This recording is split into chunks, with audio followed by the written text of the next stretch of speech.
For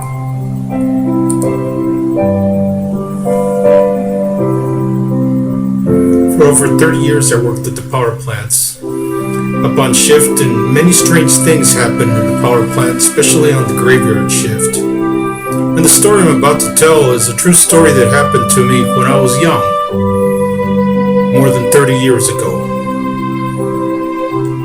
And this story has to do with one of the greatest adventures of my youth. For you see, it was the night before Christmas, and all through the station, equipment was running and in regeneration. The clearances were hung on the units with care because we knew supervision soon would be there. The reliefs had been given with a hearty good laugh, because back then we were getting paid time and a half, and I, in my hard hat and the 6th job as my gift, had just settled down for a long graveyard shift. When on top of the units I heard something shifting. For a moment I thought that the safeties were lifting. I ran up the stairs, but oh what the heck. I couldn't see anything from the centrifuge deck. A layer of darkness from the new fallen coal helped build up the midnight on objects and soul. When out by the stack, what would appear but a coal-covered sleigh and ash-covered reindeer? They flew round and round like a round-robin spin as they swerved to avoid the dewatering bin. The sleigh fast it flew under 8 reindeer power, and it swirled in the mist of 2 West cooling tower. Yet I could see very clearly from where I was standing that out by the stack was where they were landing. I ran down the stairs, but I tripped as I came, and I hid in the shadows as he called them by name. On vision, on root cause, on culture and changer, on benchmark, on offsite, on kinder and gentler.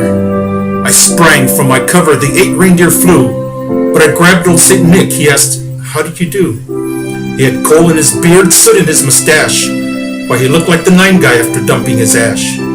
He had a big belly much larger than mine that shook when he laughed like a hammering lion. He said, "I have gifts here for you PEOs, to make your job easier or harder, who knows." I saw he had wrenches and pliers as presents. He also had work boots and chrome-plated crescents. Why, he even had hard hats, all models of late, and pickets left over from 78. I examined the gifts as I'd seen he had done, and then I turned round to thank him. Behold, he was gone. And for a moment I stood there in silence and awe, because I could not believe I had seen what I saw. I thought to myself, was he someone I know? A jolly machinist? A fat PEO? And then came over the page as I shook off my fright. Merry Christmas to all. To all, good night.